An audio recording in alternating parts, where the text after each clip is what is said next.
pensaban que se podía construir una nueva organización o que al partido en el gobierno se le dejaba de lado, a las viejas estructuras partidistas. Lo que es más importante de Solidaridad no es la cantidad de obras que se hicieron, son los comités de solidaridad que se instalaron en todas las colonias y en todos los pueblos de este país. El licenciado Camacho no estaba convencido de un programa de este tipo y él le pidió al presidente que aquí en el Distrito Federal él tomaba las decisiones. Camacho nunca se asumió como un colaborador de Salinas, sino que de alguna manera él se asumía como un par de Salinas. Y efectivamente se privatiza Aeroméxico y con ese dinero se electrifica Chalco. Por ejemplo, en los ingenios, pues cuando empezamos a buscar a ver qué hay, bueno, no había ni siquiera estados financieros. Estos monopolios que pasaron de ser propiamente del Estado a ser propiedades, a ser monopolios privados, han estado gozando y han gozado precisamente del proteccionismo. Pero no fue por las privatizaciones, sino porque después de privatizados esas empresas públicas no se aplicaron las regulaciones que se habían establecido para que compitieran. Cuando Salinas propone estos cambios, hay muchos sectores, sobre todo los sectores liberales, sectores juaristas, logias masónicas, que sienten un retroceso. Y lo que logramos por la vía del consenso y el diálogo fue contribuir a ir cerrando esta herida, modificando el artículo 130, estableciendo explícitamente la separación entre el Estado y la Iglesia y al mismo tiempo restablecer relaciones diplomáticas con el Vaticano. Estoy completamente insatisfecho con lo que resultó de la reforma del 27. Una reforma legal no es suficiente para beneficiar a nadie, tiene que ir acompañada de políticas públicas. No era solo la reforma la que lo iba a lograr, tenían que canalizarse muchos más recursos al campo, invertir en infraestructura, en complementarlo con las semillas, con la información sobre mercados, y con el paso de los años eso no se dio. Yo diría que el talón de Aquiles justamente del Tratado de Libre Comercio fue no abrir un escenario para que se fortaleciera el campo mexicano. Negociaba el gobierno, pero al lado teníamos a los industriales, pero también a las organizaciones de campesinos, de productores, con las que dialogábamos para decirles, vamos a perder en esto, pero vamos a ganar en el otro. Estas empresas iban a poder, si se firmaba el Tratado de Libre Comercio, poder exportar y poder entrar al mercado pues, más grande del mundo. Para tratar en alguna forma de reivindicar su imagen o de legitimar su poder, bueno, pues mete a la cárcel a la Quina. Que estaban acumulando armas. Algunas gentes se quedaron a la Quina y en cuanto cometieron un ilícito, se actuó. Las iglesias y el gobierno Salinas de Gortari tiene en el asesinato del cardenal Posadas en mayo de 1993 su primer gran prueba de fuego. No supo administrar el no de la candidatura a Camacho, vino todo el conflicto, no atendió lo de los zapatistas desde octubre, le estalló el alzamiento en enero, y luego yo creo que en el momento en que él optó por Colosio, perdió los referentes de la realidad. Yo no creo que, por ejemplo, que ni la muerte de Luis Donaldo Colosio ni de José Francisco Ruiz Massieu provengan del núcleo del salinismo propiamente. Fueron precisamente los errores en el manejo de la devaluación en diciembre lo que provocó que se pasara de un problema a una crisis. Memoria es de lo que nos acordamos, historia es lo que realmente pasó. Así que ahorita recordamos ciertas cosas, esperemos a que se cuente lo que realmente pasó.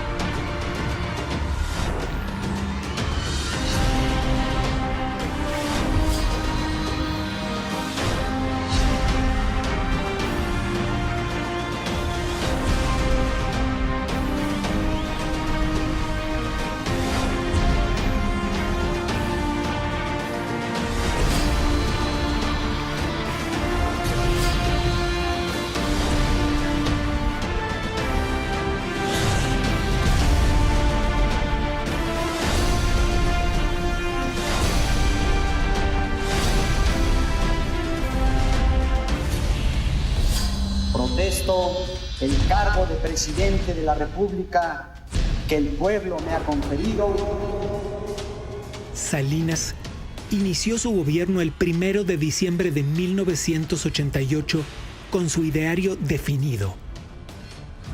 El primer acto fue lanzar el gran proyecto social de su administración, el Programa Nacional de Solidaridad. Solidaridad, unidos para progresar. Consistía en obras y proyectos de educación, salud, vivienda, alimentación y empleo. Cada comunidad decidía su necesidad más importante, ponía la mano de obra y recibía los recursos para hacerlo. Así, introducían o mejoraban algún servicio o creaban sus propias fuentes de empleo. Ya no era solamente el programa de caridad, de entregarle recursos a la gente, sino hacerlo de una forma inteligente que permitiera, yo diría, la superación de las familias. Pero era justamente la estructura del programa lo que generaba desacuerdos en el partido en el gobierno y también en la oposición. Muchos de ellos se sintieron desplazados porque pensaban que se podía construir una nueva organización o que al partido en el gobierno se le dejaba de lado, a las viejas estructuras partidistas. Fue a la reestructuración de un nuevo clientelismo y unas nuevas formas de corporativismo que hoy tienen totalmente degradado, por ejemplo, el sistema de partidos. Eso es uno de los, podríamos decir, de los elementos que caracterizaron propiamente el gobierno de Carlos Salinas. El licenciado Colosio, por instrucciones del presidente Salinas, y voy a decir algo que no sé si se sabe en la historia de México, tenía ya instrucciones del presidente Salinas para transformar el Partido Revolucionario Institucional en un partido de solidaridad, lo cual hubiera permitido que el PRI tuviera comités de base, que eran los comités de solidaridad en toda la República. Pero pasó en realidad por la mente de Carlos Salinas el desplazar al PRI con un nuevo partido. Los que dicen que si yo le dije a Donaldo que se cambiara el PRI, en primer lugar que me digan en qué reunión estuvieron ellos cuando Donaldo y yo platicamos, que lo hicimos muchas veces. Y claro que analizamos cómo fortalecer al partido del que él era presidente, habiendo ya sido senador, diputado federal, y se convertía así Donaldo en la gran esperanza para el propio PRI de que por fin un expresidente del partido fuera incluso candidato a la presidencia de la República, que no ocurría desde el general Cárdenas. Esos diálogos se daban, pero se daban con un sentido institucional y respetando precisamente programas gubernamentales que no podían ser ni clientelares ni partidistas. Aquí no hay seguridad. Aquí no hay pavimento. Lo único que hay en Chalco es un pueblo valiente, dispuesto a trabajar para resolver sus problemas. Fueron más de 51,000 millones de pesos durante ese periodo de gobierno. Salinas sostiene que el gasto social pasó de ser la quinta parte a la mitad de todo el gasto federal. Y yo entregué al final de la administración un resumen de más de 550,000 obras, una por una, documentadas en términos presupuestales, con ubicación detallada. Eran jóvenes y adultos que venían de trabajo social de base, comprometido a lo largo de muchos años, parte en programas gubernamentales y parte en la disidencia y algunos hasta en la insurgencia. Si finalmente trabajaron hasta exguerrilleros y gente que había reclamado una presencia en el diálogo social y no les habían abierto la puerta para ello. Así fue en todo el país, excepto, curiosamente, en la Ciudad de México, cuyo gobernante era nombrado, precisamente, por el presidente.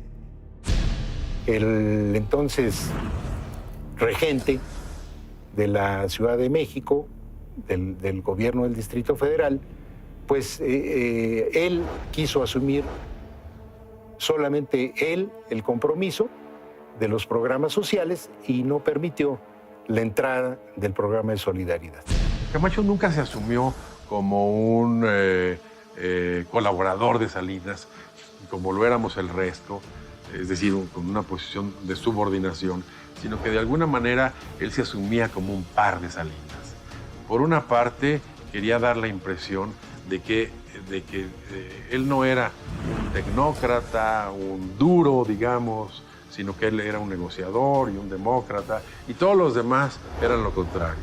Manuel Camacho era amigo y socio político de Carlos Salinas desde que eran estudiantes. Esa relación perduró durante su trayectoria en la administración pública. Salinas, desde 1979, cuando llegó con Miguel de la Madrid a la Secretaría de Programación y Presupuesto, tenía un grupo muy interesante de colaboradores. Estaba ya Manuel Camacho, Josep María Córdoba Montoya, Rogelio Montemayor, que fue muy importante. Y allí mismo él captó a Luis Donaldo Colosio y lo fue entrenando como parte de su equipo. La formación de Carlos Salinas tiene posiciones y enfoques diversos e incluso opuestos. Su padre, un político del sistema. Su madre, maestra normalista cercana a las ideas de la izquierda radical de su época. Así que, desde joven, Carlos conoció la política desde el poder y también desde las bases sociales. Efectivamente, en parte de una formación personal en la Escuela Nacional de Economía de la UNAM, en parte en el trabajo en las comunidades rurales. Estuve en la Peñita de Jaltemba, en Nayarit, estuve con los trabajadores de Altos Hornos de México allá en Monclova y de manera muy especial en Tierra y Libertad en Monterrey, viendo el trabajo de base y después de conocer experiencias de otros países. Su contacto con el poder político se dio desde muy joven.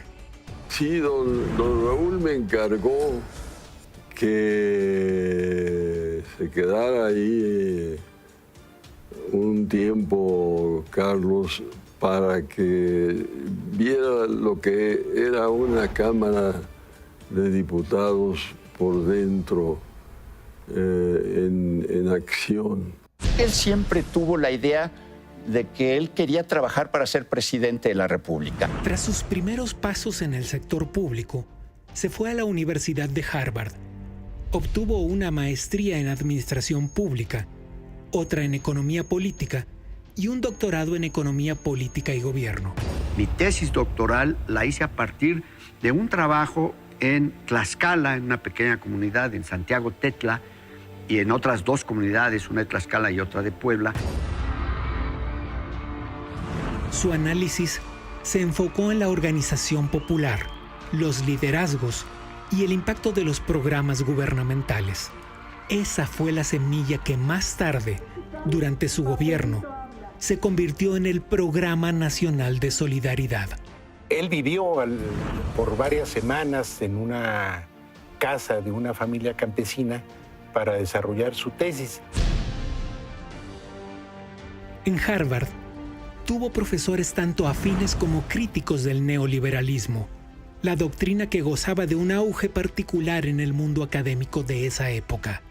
La discusión era compleja, pero se resumía, por un lado, entre quienes se inclinaban hacia las teorías de John Maynard Keynes, de que no podía esperarse que los mercados libres proporcionaran todo el empleo y el bienestar necesarios sin una intervención amplia del Estado.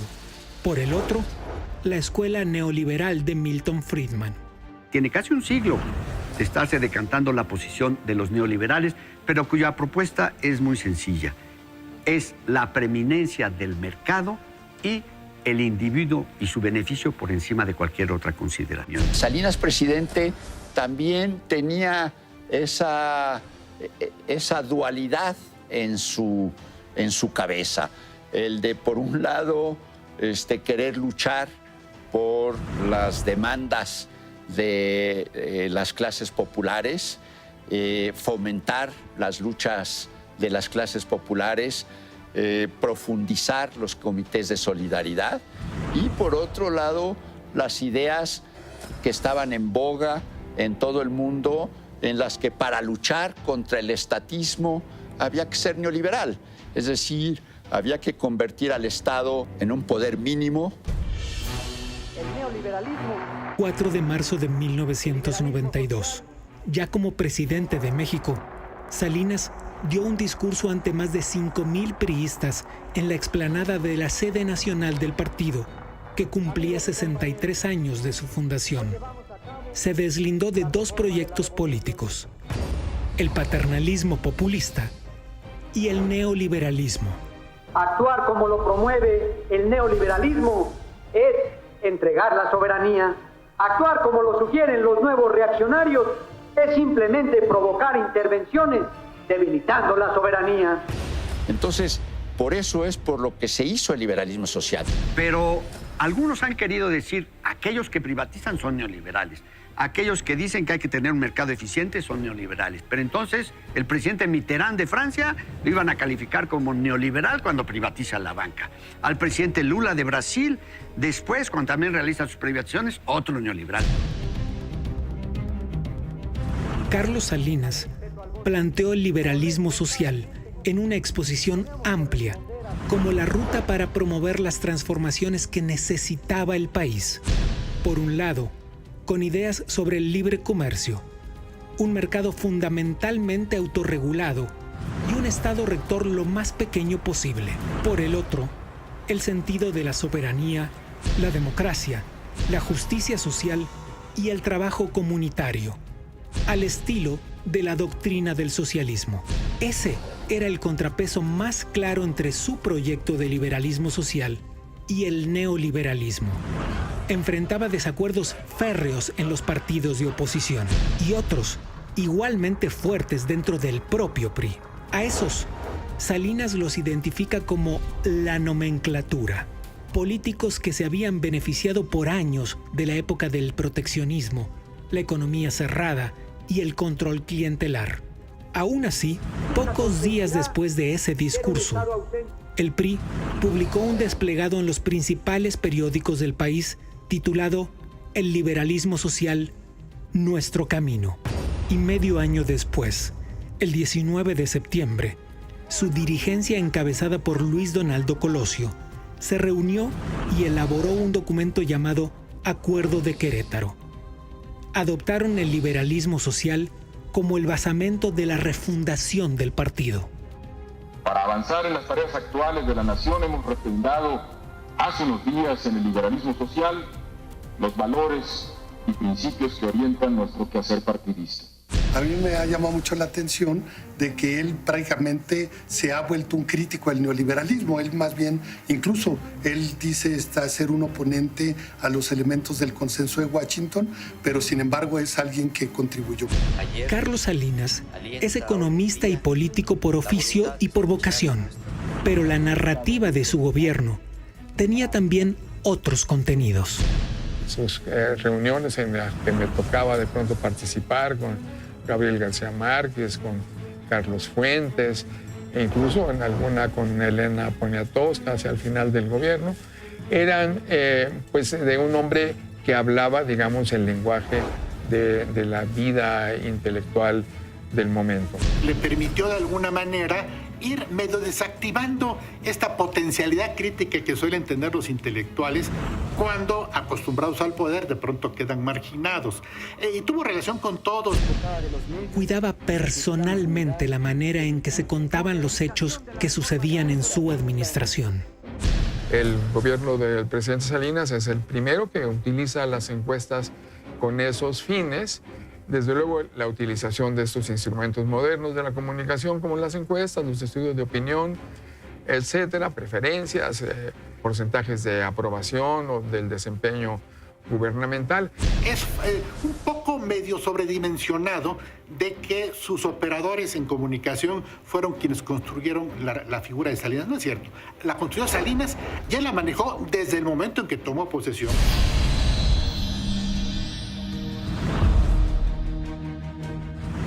La política salinista con respecto al campo fue una de las más polémicas. Decretó el fin del reparto agrario porque ya no había tierras que repartir.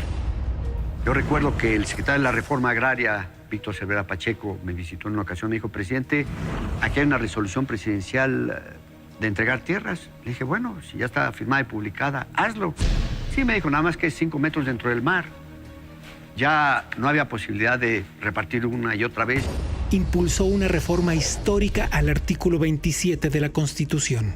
El proceso que creó el ejido de la Revolución Mexicana efectivamente concluyó en 1991, porque todo proceso y toda ideología como la Revolución Mexicana pues tiene un inicio y también tiene un final. El gobierno el general Cárdenas había abierto la posibilidad de los ejidos, es decir, la propiedad comunitaria. Y de pronto Carlos Salinas dice que los ejidos no son necesariamente entidades productivas y entonces decide que la propiedad, se permita traficar. Si bien los ejidatarios ya podían rentar sus parcelas, venderlas o asociarse para ganar más, no fue suficiente.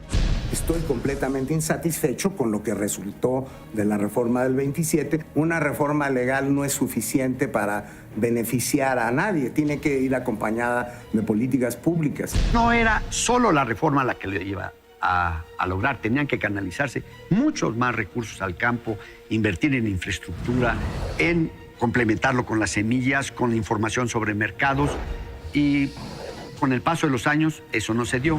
Y no se olvide que los que decían que era para desaparecer el ejido, hace casi 30 años de esa reforma y siguen habiendo los mismos 27,000 ejidos hoy que existían entonces. Otra de las muchas reformas impulsadas durante la administración salinista fue la educativa. También hubieron cambios en los contenidos de los libros educativos y de manera fundamental en la atención a las maestras y a los maestros. Al inicio de mi gobierno, los maestros habían perdido, por los problemas de crisis e inflación, más de 100% de su salario. Y lo que reclamaban era la recuperación. Así que nos propusimos recuperar salario real, pero no por meros aumentos, sino a través de la carrera magisterial. ¿Qué quería decir eso? Los maestros pedían ser directores de escuela porque era el que mejor ganaba. Y no. Con la carrera magisterial, una vez que cumplieran con los exámenes que los ciclos exigían, al término de ellos, un maestro frente a grupo podía ganar lo mismo que un director de escuela. La carrera magisterial, entre otros puntos, desató el desafío de Carlos Jongitud Barrios, entonces líder del sindicato de maestros, quien amenazó con paros y protestas. De la noche a la mañana, dejó de ser el dirigente magisterial. Había una nueva realidad, había más de 100,000 maestros en la calle reclamando justamente la caída de sus salarios reales. Se requería también una renovación en la dirigencia y esa se estableció en su momento. El relevo, Elba Ester Gordillo. También se descentralizó la educación básica, pasando las funciones de dirección, control y administración a los gobiernos estatales. Había un reclamo persistente de los estados, de los municipios, de acercarse más a la escuela en el lugar precisamente donde se imparten las clases, y eso nos llevó a cumplir el espíritu del Constituyente 17 y descentralizar la educación. Sin embargo, se pasó de la idea de una fuerza del presidencialismo fuerte, podríamos decir, y esto derivó no en certezas y en un federalismo o en un descentralismo, sino prácticamente generó 32 virreyes. Con el sector obrero, encabezado por Fidel Velázquez, el gobierno salinista hizo un trabajo intenso de conciliación para mantenerlo apoyando su proyecto. No sucedió lo mismo con otros líderes sindicales como el petrolero. Joaquín Hernández Galicia, La Quina, quien era su adversario político desde 1984. Como secretario de Programación y Presupuesto, Salinas había reducido la capacidad del sindicato para contratar obras de Pemex e inflar sus costos. La Quina inició su resistencia desde que supo quién sería el candidato presidencial. Envió a un grupo de sus agremiados a manifestarse en contra el día de su toma de protesta en el PRI y utilizó recursos del sindicato para financiar la del opositor Cuauhtémoc Cárdenas. Para tratar en alguna forma de reivindicar su imagen o de legitimar su poder, bueno, pues mete a la cárcel a La Quina, al dirigente moral del Sindicato de Trabajadores Petroleros, en un escenario en que también está presente el espíritu vengativo de Salinas. Ahí lo que hubo fue que un individuo violó la ley. Ya desde antes de mi administración, en la época del presidente Lamadrid, el secretario de la Defensa le había informado al presidente de la República entonces que estaban acumulando armas algunas gentes cercanas a La Quina, y en cuanto cometieron un ilícito, se actuó, se les consignó al señor Joaquín Hernández Galicia, conocido como La Quina, así como a algunos otros dirigentes, y los procesos judiciales confirmaron que las acusaciones estaban fundadas.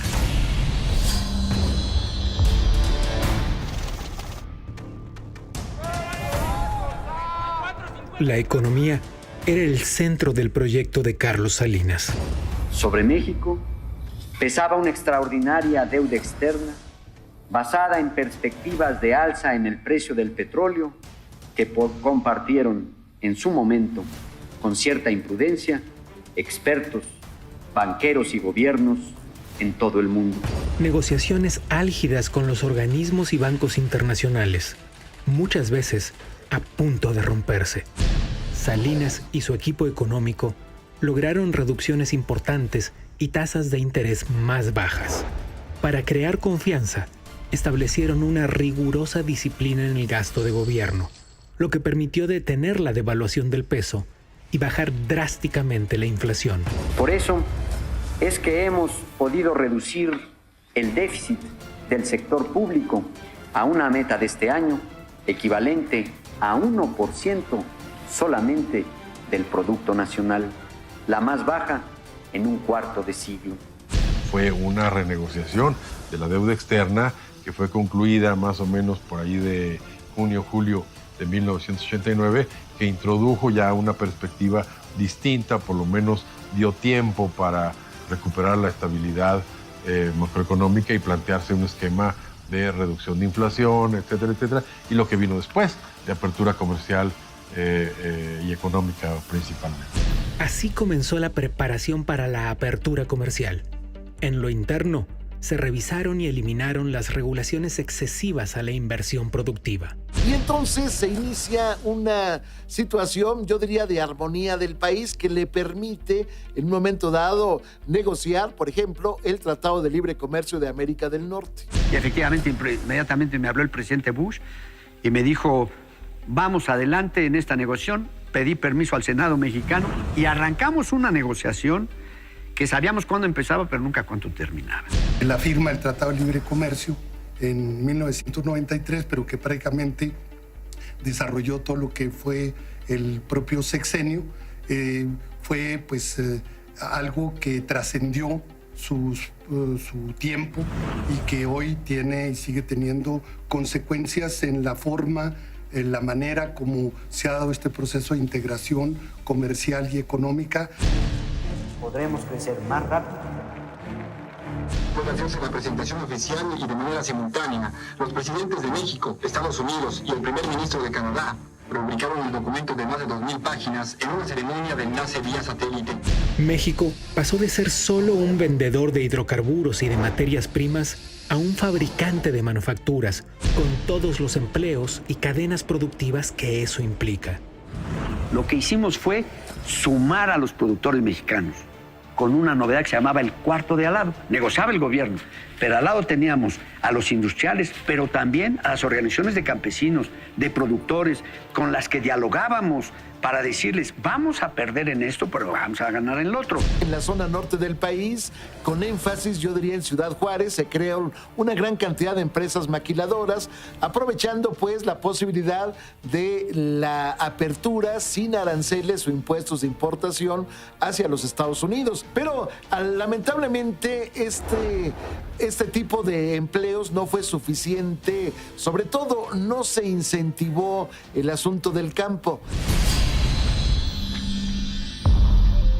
En los años del gobierno salinista, una de las quejas constantes de la oposición fue la participación de funcionarios de origen extranjero. Entre los más visibles estaba Joseph Marie Córdoba Montoya, de origen francés, quien fue el jefe de la oficina de la presidencia durante todo el sexenio. Su enfoque era sobre todo económico. Ayudó al entonces presidente en el diseño de las reformas y políticas para recomponer el sistema financiero, como la venta de cientos de empresas paraestatales. Al inicio de la administración salinista, eran 1,155. Al término, quedaban 213. El operador de esas privatizaciones fue Jacques Rogozinski. ¿Cómo es posible que el Estado tuviera hoteles, fábricas de bicicletas, de telas y hasta cabarets, mientras no había agua potable en las colonias populares? Así que gastábamos más en pagar los intereses de la deuda que un nivel adecuado y digno de remuneraciones a los trabajadores de la educación y de la salud o la construcción de la infraestructura del país. Carlos Salinas de Gortari dijo: vamos a privatizar empresas para poder servir a la gente pobre. Y efectivamente se privatiza Aeroméxico y con ese dinero se electrifica Chalco. El problema es que Chalco para entonces se colgaba de los cables de luz. En consecuencia, cuando llegó el primer recibo, ya con la institucionalización de la red, bueno, resulta que la gente no lo pagó y le volvieron a cortar el servicio. El periplo privatizador no pudo ser tan ordenado y eficaz como se esperaba. El desorden en un estado obeso con una herencia de prácticas de corrupción complicó varias de estas operaciones. Por ejemplo, los ingenios, pues cuando empezamos a buscar a ver qué hay, bueno, no había ni siquiera estados financieros. Las siderúrgicas, la banca, la telefonía y el paquete de medios de comunicación fueron parte de ese proceso que permitió ingresos para el pago de las consecuencias de las crisis anteriores. Se usó para pagar deuda pública y así tener un ahorro permanente. Con el ingreso de las privatizaciones y con el Plan Brady, que fue pionero en el mundo para reducir la deuda externa, logramos abatir la deuda del país de 60% del Producto Nacional a solo 20%. Pudimos entonces duplicar el gasto social sin déficit fiscal. Entre las privatizaciones más polémicas, la telefonía fue de las más comentadas en los medios nacionales e internacionales. No se pudo dividir la empresa. O sea, uno de los, digamos, críticas que recibimos es, pero ¿cómo dejaron a un monopolio público y que se convirtiera en monopolio privado? Bueno, estaba toda centralizada, entonces primero había que invertir para descentralizarla y el gobierno pues no tenía dinero. Se ha dicho que algunos de estos empresarios pasaron a formar parte de las grandes fortunas a nivel internacional, lo cual es cierto, pero no fue por las privatizaciones, sino porque después de privatizados esas empresas públicas no se aplicaron las regulaciones que se habían establecido para que compitieran y entonces en la competencia dieran mejores servicios a precios más reducidos y no acumularan esa cantidad exorbitante de patrimonio. Las privatizaciones también incluyeron 18 bancos, todos adjudicados mediante subasta pública a empresarios mexicanos. El presidente de la República, el licenciado Carlos Salinas de Gortari, afirmó que a algunos les preocupa la reprivatización de la banca, pero se trata, dijo, de cumplir los compromisos sociales del gobierno, sobre todo con los que menos tienen. Obviamente dejamos muchos enemigos que sentían que debían de haber sido, ahora sí que, los agraciados, pero todos conocemos las críticas que hay. Algunos insisten en que hubo todo tipo, ¿sí?, de corrupciones. Yo insisto, no las hubo, pero bueno, aquí digamos que son batallas perdidas. Cometió también un cierto delito en lo que eran las reglas de la privatización porque no abrió. Sí privatizó, pero no abrió. Sí había en la administración del presidente Carlos Salinas una lucha entre el sector más poderoso del gabinete, que lo que quería era neoliberalizar la economía, la política, la cultura y la sociedad mexicana, y un grupo menos poderoso de funcionarios y de asesores que lo que queríamos era que no se echara a andar el camino neoliberal, sino que verdaderamente pudiéramos construir un liberalismo social.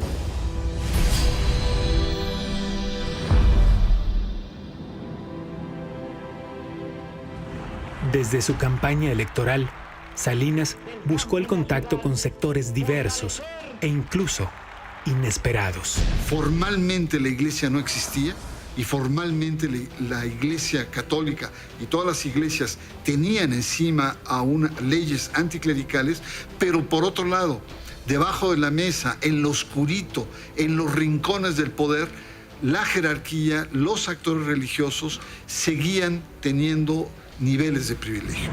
Durante el sexenio, la inserción mexicana en la comunidad internacional pasó también por el tema religioso. Incluyó una reforma a la Constitución sobre la libertad de culto y otorgó personalidad jurídica a las iglesias. Yo tuve una conversación con su santidad el Papa Juan Pablo II en Los Pinos, en la Ciudad de México, en 1990. Tengo que decirle, me dijo, que pude ir a Polonia precisamente gracias a México. Y yo le dije, explíqueme, santidad, ¿qué quiere decir eso? Sí, me dijo el Papa. Una vez que visité a México en mi primer viaje internacional, le avisé al presidente Jaruzelski en Polonia y le dije, presidente de Polonia, si pude ir a México, el país con la mayor represión contra la Iglesia Católica, ¿cómo no voy a ir a Polonia? La frase del Papa me impresionó mucho. Y yo lo que le dije en ese momento fue, su santidad, yo entiendo, pero la diferencia es que en México el diferendo entre el Estado y la Iglesia es histórico y en Polonia solo es ideológico. Cuando Salinas propone estos cambios, hay muchos sectores, sobre todo los sectores liberales, sectores juaristas, logias masónicas, que sienten, perciben un retroceso, una regresión histórica o una concesión excesiva a un poder por el cual el Estado moderno mexicano lo había acotado.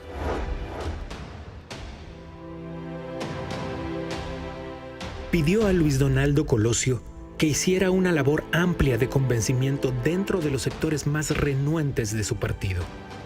Al presentar la iniciativa en el Congreso, tanto el PAN como el PRD se mostraron a favor. Sale una reforma moderada, donde hay avances en términos de libertades de creencias, de libertad religiosa, hay avances en términos de posicionamientos, pero también hay muchas acotaciones, es decir, se le sigue prohibiendo a la Iglesia una participación político-electoral, se le sigue prohibiendo a la Iglesia el tener eventos públicos, a no ser que sea con permisos, se le sigue acotando, por ejemplo, en términos de educación, la Iglesia no puede intervenir en la instrucción religiosa en escuelas públicas. Después de más de un siglo, México restableció relaciones diplomáticas con el Vaticano.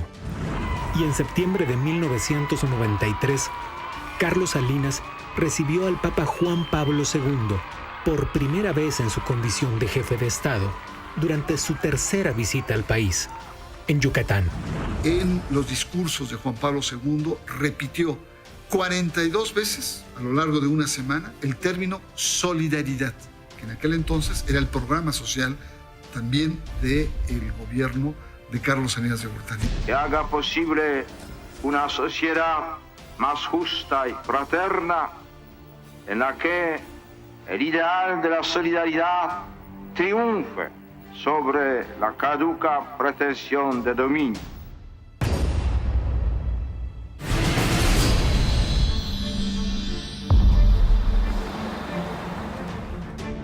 Pero todos esos cambios fueron de la mano con los que exigía la democratización del sistema político. Las negociaciones iniciaron desde el principio del sexenio. Por primera vez, el PRI no tenía la mayoría necesaria para efectuar cambios constitucionales por sí solo en el Congreso. Era necesario el voto de la oposición. Los acuerdos se hicieron sobre todo con el Partido Acción Nacional, que exigía esas reformas desde la elección de 1988. Y con un sector del PRD que termina abandonando el PRD. José Woldenberg, Jorge Alcocer, otros dirigentes que se van del PRD. Woldenberg y Alcocer fueron los que manejaron todo el mecanismo de información del PRD en la elección del 88 y ellos tenían desacuerdos profundos con Cuauhtémoc Cárdenas, entonces ellos se retiran. Los candidatos a veces iban a dar discursos a los cementerios porque el padrón estaba inflado con gente que ya no ni siquiera existía, o Mozart y Beethoven aparecían como votantes.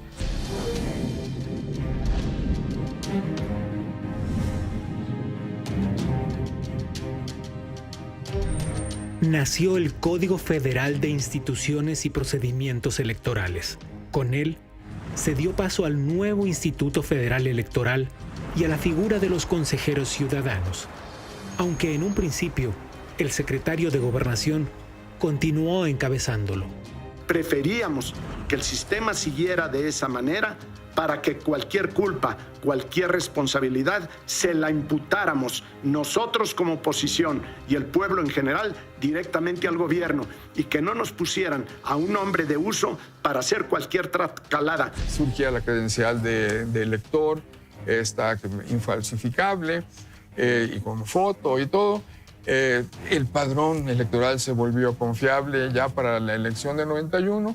Esa legislación estableció el monto del financiamiento a los partidos políticos, el origen y el destino, su control y fiscalización. Al nuevo Tribunal Federal Electoral se le dotó de un cuerpo descentralizado con una sala central y 4 regionales, creando así un sistema de justicia especializado y más robusto. Con esas reglas se organizaron las elecciones intermedias de 1991. La expectativa era alta y los resultados sorpresivos. El PRI obtuvo el 61.4% de todos los votos, muchos más que los alcanzados en 1988. El PAN no varió significativamente su porcentaje, recibió el 17.7%. El recién formado PRD, que estaba sumido en disputas internas, se quedó con apenas el 8.3%. Bueno, las encuestas de salida de casillas que ya se introdujeron en 1991 permitían valorar las razones del voto del ciudadano. Y lo que encontramos es que el voto de los ciudadanos estaba reflejando su opinión sobre el desempeño gubernamental.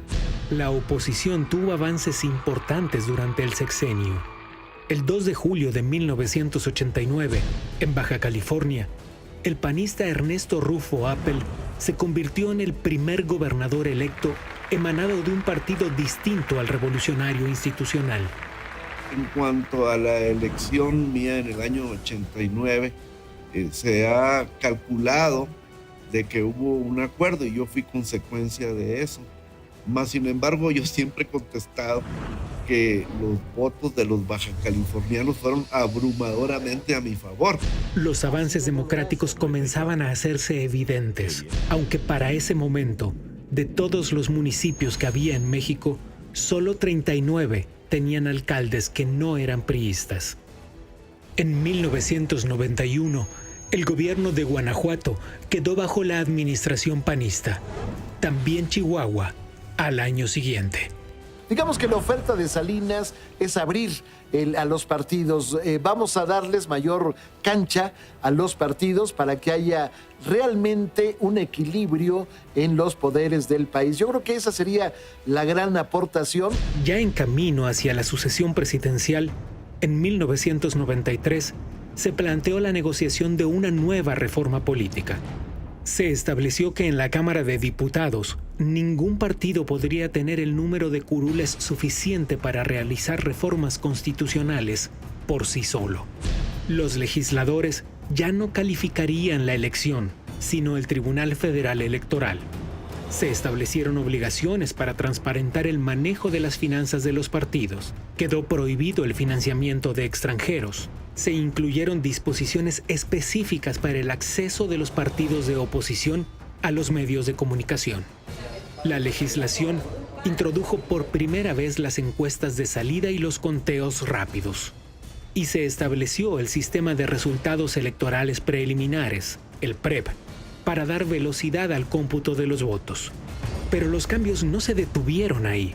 Tras el inicio convulso de 1994, había que reforzar aún más la confianza en el sistema electoral. La presidencia del IFE dejó de estar en manos del secretario de Gobernación y pasó a manos de un consejero ciudadano.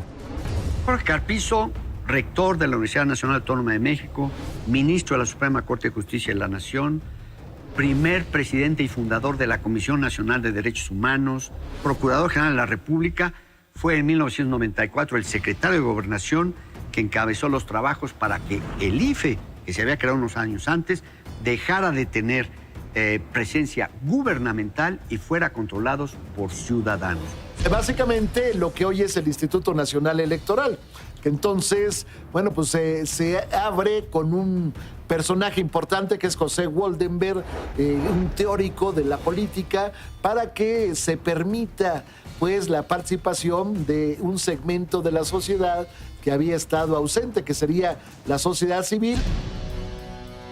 Esos cambios se acompañaron de acciones y decisiones que se tomaron para dar mayor transparencia al proceso. Y una innovación importante fue que, por primera vez en la historia del país, se organizó un debate en televisión entre los candidatos a la presidencia de la República. Tenemos fuertes diferencias con el PRI y con Acción Nacional. ¿Qué hubiera pasado si hace 6 años el señor Cárdenas, que no ganó, hubiese ganado? Y si hubiésemos tomado en nuestro país las políticas económicas que él ofrecía. Estos minutos son para usted, ingeniero Cárdenas. Yo me voy a permitir demostrarle con hechos que usted no representa Opción Democrática y que usted es un hombre que tiene una cara en la oposición y otra cara en el gobierno. En 1988, las elecciones del 6 de julio fueron elecciones que todos sabemos estuvieron marcadas por el fraude electoral. Mire, doctor Cerillo, yo quisiera decirle algo que tal vez muchos millones de mexicanos quisieran decirle. Sabemos que usted ha sido un buen chico con altas calificaciones, pero en democracia creemos que sinceramente no aprueba. Está aquí como consecuencia de 2 tragedias. Por una parte, la muerte de Colosio, y por otra, la designación presidencial. No lucren políticamente con el asesinato de Luis Donaldo Colosio.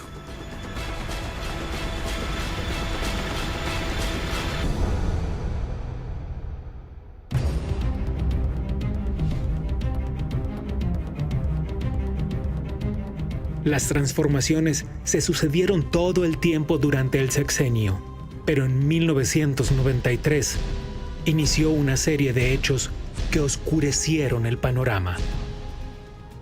La luna de miel que se establece entre la Iglesia Católica, las iglesias y el gobierno Salinas de Gortari tiene en el asesinato del cardenal Posadas en mayo de 1993 su primer gran prueba de fuego.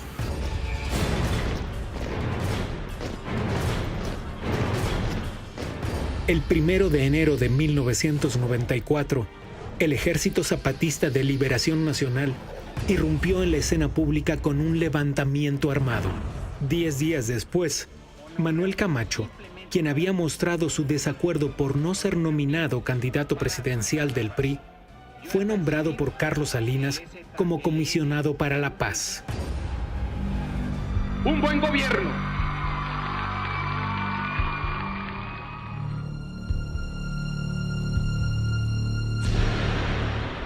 El 23 de marzo, el candidato Luis Donaldo Colosio fue asesinado luego de un mitin de campaña en Lomas Taurinas, Tijuana. El señor licenciado Luis Donaldo Colosio, candidato del Partido Revolucionario Institucional a la presidencia de la República, ha fallecido.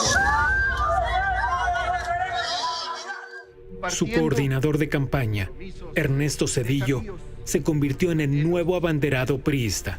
Por Colosio, por el PRI, por México.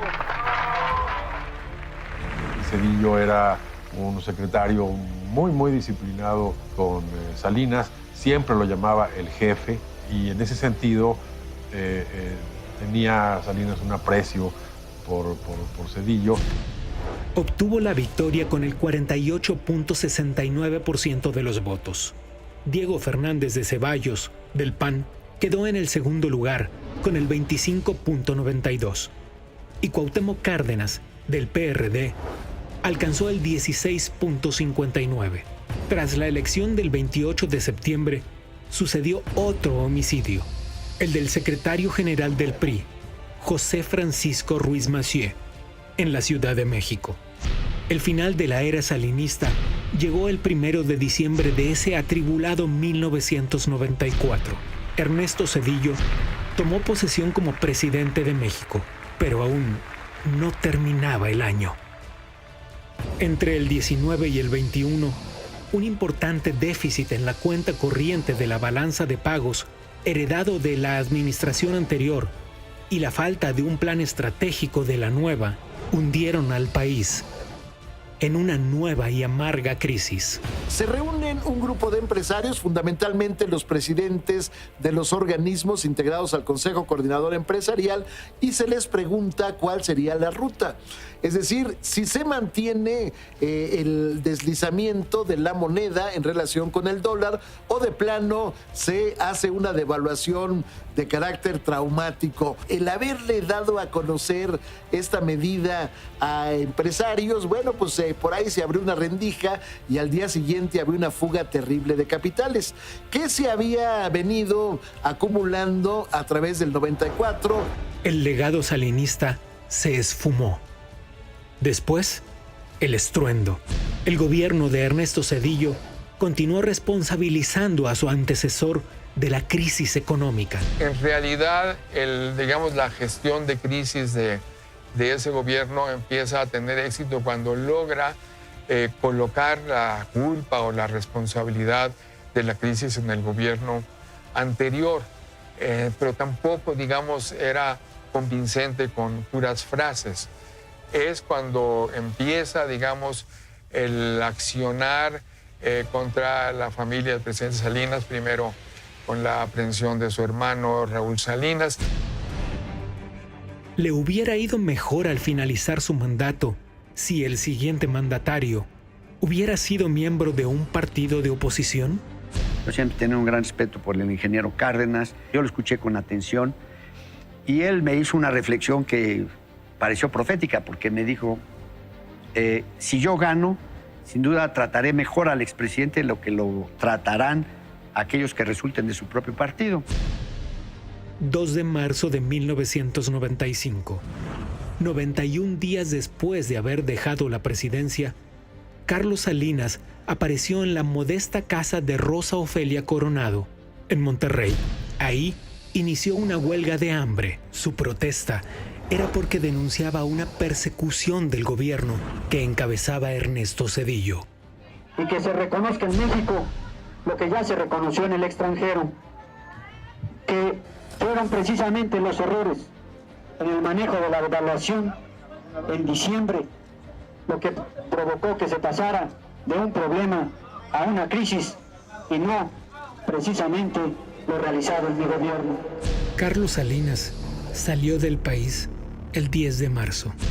Personajes que desempeñaron papeles importantes en aquella era pasaron a la oposición. Manuel Bartlett, el secretario de Gobernación de la caída del sistema, se volvió un personaje de la izquierda, igual que Manuel Camacho, el negociador político del equipo de Salinas. Camacho siempre asumió que él era el heredero natural de Salinas, no en el sentido de heredero padre e hijo, sino que así como su compañero de vida política, de universidad, etcétera, que era Salinas, había llegado, ahora le tocaba a él. Manuel Camacho no dudó en mostrar su inconformidad por no ser el candidato presidencial priista de 1994. 20 años después, en una entrevista para el periódico El Universal, publicada el 2 de enero de 2014, dijo: "El gabinete estaba con una línea dura. Yo estaba en una posición distinta y, pues, una voz aislada". Y agrega que tras el homicidio de Colosio, se reunió con Salinas. Le llevé un informe de cómo estaba la situación del país y en Chiapas. Se lo entregué en mano para que no fuéramos a cometer como gobierno una equivocación en lo que faltaba del sexenio. Salinas respondió en otra entrevista el 13 de febrero. Son invenciones fantasmagóricas. Llegó un momento en el que él ya se había vuelto irrelevante, porque yo no recuerdo ese documento. Camacho contestó mediante una carta. Padece amnesia. Las dificultades de la elección de 1988, los graves hechos de corrupción que ocurrieron en su gobierno, que la crisis de 1994, por mucho que se puedan criticar los errores de diciembre, que los hubo, no se puede ocultar que el alza en las tasas de interés en Estados Unidos provocó salidas de capital, o que el crecimiento desproporcionado de los tesobonos, obligaciones de corto plazo en dólares, y el hecho de que el nuevo gobierno recibió unas reservas que se habían reducido a la mitad, hacían probable un aterrizaje forzoso. Carlos Salinas reviró con otra carta. No hay una declaración documentada sobre lo que él llama la responsabilidad compartida de la crisis de 1995, mucho menos de las carencias que menciona en el proceso de apertura democrática que impulsó mi gobierno, y mucho menos aún de los actos de corrupción que dice haber detectado. La respuesta del exmandatario agrega: reclamarle a un expresidente lo que nunca se le dijo al presidente es poco valiente, por decirlo de forma amable. Manuel Camacho Solís murió el 5 de junio del año siguiente, 2015.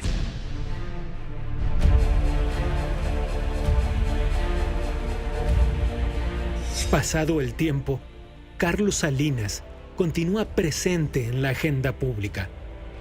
Quienes decidimos entrar a buscar una responsabilidad pública de servicio, tenemos que entender que es inevitable que exista diferencia de opinión, debate, reclamo, crítica. Y el que no pueda con eso, que no se meta. Y esperemos en la objetividad que el tiempo va naturalmente permitiendo. Un político con un ascenso meteórico que alcanzó la cima del poder presidencial. Pero ¿fueron las reformas que impulsó el parteaguas para un nuevo sistema democrático mexicano? ¿Era una visión política propia? ¿O tuvieron Cuauhtémoc Cárdenas y Manuel Cloutier, sus adversarios, un papel decisivo? ¿Emprendió Salinas la ruta económica adecuada para el país? El final de su gobierno terminó marcado por la frustración del regreso a una cruda realidad. El resto queda al juicio de la historia.